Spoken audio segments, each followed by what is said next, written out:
Ne nisemi për një udhëtim shumë të largët dhe ky udhëtim ka nevojë për zat, ka nevojë për plaçk me vete, ka nevojë për gjëra që t'i marrim me vete për të kaluar këtë udhëtimin ton.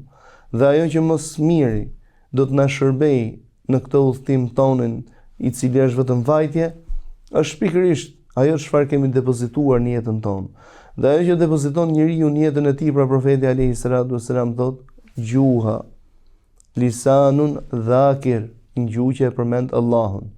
Ta bësh tradit në mënyrë të vazhdueshme.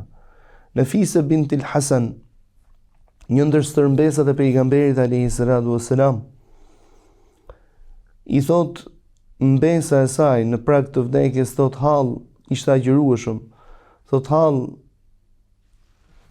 ta kishe prishur sot, domethënë, pra i ishte thar fyti, ta kish prishur agjërimin sot. I thot jo bi, a ka ardhur koha e akşamit? I thot akoma jo. Thot kam 30 vite që e pres këtë ditë. Pra e pres ditën kur do të largohem agjërueshëm. Dhe e shef, thot, atë qoshe atje bia ime. Ishte një qoshe në oborrin e shtëpisë së saj ku e kish lënë amanet varrose atje. Aty e kam gërmuar, pra e kam hapur varrin tim dhe e kam bërë Kur'anin, pra e kam lexuar, kam kënduar Kur'anin në atë qoshe atje, pra para se të hap varrin. Në atë qoshe e kam lexuar plot 90 herë. Pra imagjinoni këta njerëz të cilët jetonin me Kur'anin. Gjuhë kishin dhe ato, kokë kishin dhe ato, 24 orë ishte koha dhe për ta. Gjumi i domosdoshëm ishte dhe për ta.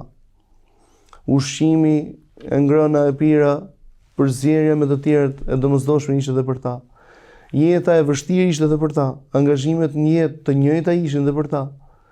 Mirë po një menaxhim i mirë i kohës prodhon ato që ty të nevojitet, domethënë jo vetëm në jetën e kësaj bote, por të nevojitet me patjetër në udhtimin tënd të largët.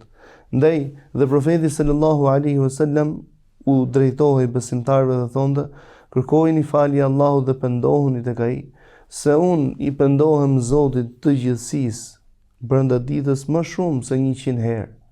Më shumë se 100 herë të tilla.